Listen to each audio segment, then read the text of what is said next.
नमस्कार। Just क्रैकेट channel पर आप सभी का स्वागत है। मैं हूं आपका मेंटर सजल उमर।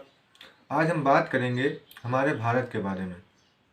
जैसे कि आप सभी लोग जानते होंगे, हमारे भारत के कई नाम हो चुके हैं, जिनमें अगर हम सबसे पुराने भारत के नामों की बात करें तो सबसे पहला रहा मसलन जम्बूद्वीप, भारत खंड, हिमवर्ष, अजनाब वर्ष, भारतवर्ष, आर्यावर्त, हिंद, हिंदुस्तान और इंडिया। ये सब भारत के नाम रहे हैं। भारत का अगर हम क्षेत्रफल की बात करें तो वो लगभग बैठता है 32,87,263 किलोमीटर स्क्वायर। और भारत की अगर हम लेंथ की बात करें तो वो लगभग 3214 किलोमीटर लगभग है। और भारत की चौड़ाई की बात करें तो वो 2933 किलोमीटर है।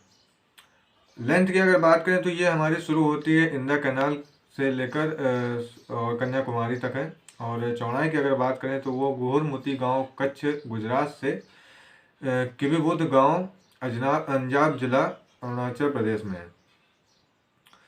भारत का क्षेत्रफल विश्व के कुल क्षेत्रफल का लगभग 2.5% होता है। और क्षेत्रफल की दृष्टि से अगर देखा जाए तो विश्व में 7वां स्थान हमारे भारत का है।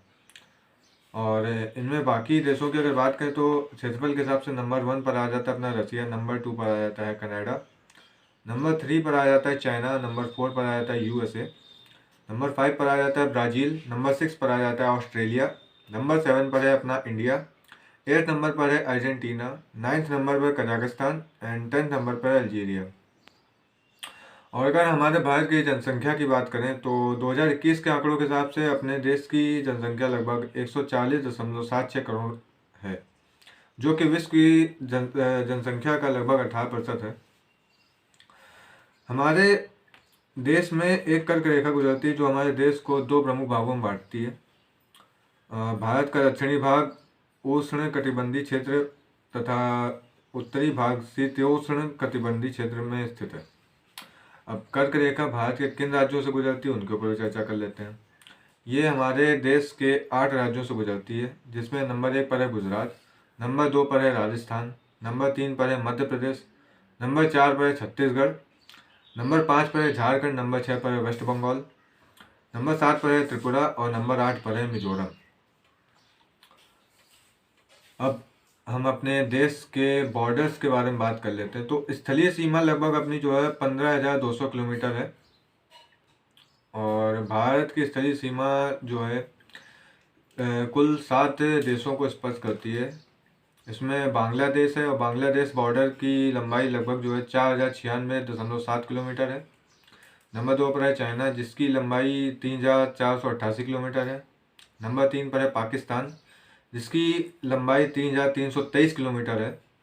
नंबर 4 पर है नेपाल जिसकी लंबाई 1,751 किलोमीटर है। नंबर 5 पर है म्यांमार जिसकी लंबाई 1,643 किलोमीटर है। नंबर 6 पर है भूटान जिसकी लंबाई 699 किलोमीटर है। और नंबर 7 पर है अफगानिस्तान जिसकी लंबाई 106 किलोमीटर है। भारत पाकिस्तान सीमा रेखा को रेड क्लिफ रेखा कहते हैं और भारत चाइना सीमा रेखा को मैकमोहन और भारत अफगानिस्तान सीमा रेखा को डूरन लाइन कहते हैं। अब भारत की जलीय सीमा की अगर बात करें तो जलीय सीमा हमारी जो है लगभग 7,516.6 किलोमीटर है। और सर्वाधिक तटीय सीमा वाले राज्य और केंद्र शासित राज्यों की अगर बात करें तो अपना अंडमान निकोबार है, गुजरात है, आंध्र प्रदेश है, तमिलनाडु है, महाराष्ट्र है, केरला है, उड़ीसा है, कर्नाटका है, वेस्ट बंगाल है, लक्षद्वीप है, गोवा है, पुडुचेरी है और दमन एवं द्वीप है। अब अगर हम अपने तटवर्ती सीमावर्ती सागर की बात करें कि हम हमारे एरिया में लगभग सीमा की बात करें तो सीमावर्ती अपने पास जो है सीमावर्ती सागर हैं, संलग्न सागर हैं और अन्य आर्थिक क्षेत्र हैं। जिसमें सीमावर्ती सागर की अगर बात करें तो ये क्षेत्र आधार रेखा से लगभग 12 NM पर तक स्थित है। इस क्षेत्र में भारत का एकाधिकार होता है। ये 3 तरह के मतलब जो अपनी वो होती है अपनी बॉर्डर जो होते हैं सागर में उसकी बातचीत हो रही है। संलग्न सागर ये क्षेत्र आधार रेखा से 24 NM तक स्थित होता है। आधार रेखा अपना लास्ट बॉर्डर है अपने देश का। इस क्षेत्र में भारत के पास वित्तीय अधिकार होते हैं। यहाँ भारत सीमा शुल्क कस्टम ड्यूटी वसूल करता है। और इसके बाद आता है अन्य आर्थिक क्षेत्र। ये क्षेत्र आधार रेखा से 200 एम तक स्थित होता है। इस क्षेत्र में भारत के पास आर्थिक अधिकार हैं तथा यहाँ भारत संसाधनों का दोहन, द्वीप निर्माण तथा अनुसंधान आदि कर सकता है। उसके बाद उच्च सागर आ जाता है। यहाँ सभी देशों के समान अधिकार होते हैं। अच्छा, तटवर्ती सीमा के लाभ भी कुछ होते हैं, उस पर चर्चा कर लेते हैं। तटवर्ती सीमा दक्षिण भारत में समकारी जलवायु का निर्माण करती है। तटवर्ती सीमा बंदरगाहों के निर्माण के लिए उपयोगी है। इन बंदरगाहों के माध्यम से आयात निर्यात अर्थात व्यापार किया जाता है। तटवर्ती सीमा भारत को विभिन्न देशों से जोड़ती है। पर्यटन की दृष्टि से भी यह उपयोगी है। महासागरीय संसाधनों तक तटवर्ती सीमा पहुंच बनाती है। सुरक्षा की दृष्टि से भी तटवर्ती सीमा काफ़ी महत्वपूर्ण है। अच्छा, इसके कुछ नुकसान भी हैं, उस पर भी चर्चा कर लेते हैं। सुनामी जैसी प्राकृतिक आपदाओं का सामना करना पड़ता है। समुद्री लुटेरों, तस्करी आदि का भी डर बना रहता है। तटवर्ती सीमा के रखरखाव एवं सुरक्षा के लिए अतिरिक्त व्यय करना पड़ता है। अब हम बात कर लेते हैं इंडियन सब कॉन्टिनेंट की, उपमहाद्वीपों के बारे में। उपमहाद्वीप उस भाग को कहा जाता है जो महाद्वीप में अपनी एक पृथक पहचान बनाता है। भौगोलिक, सांस्कृतिक तथा पर्यावरण की दृष्टि से भारत एशिया के अन्य देशों से पृथक पहचान रखता ही है। वैसे भी भारत के उत्तरी भाग में पर्वत स्थित हैं, जैसे हिंदू कुश, सुलेमान, हिमालय।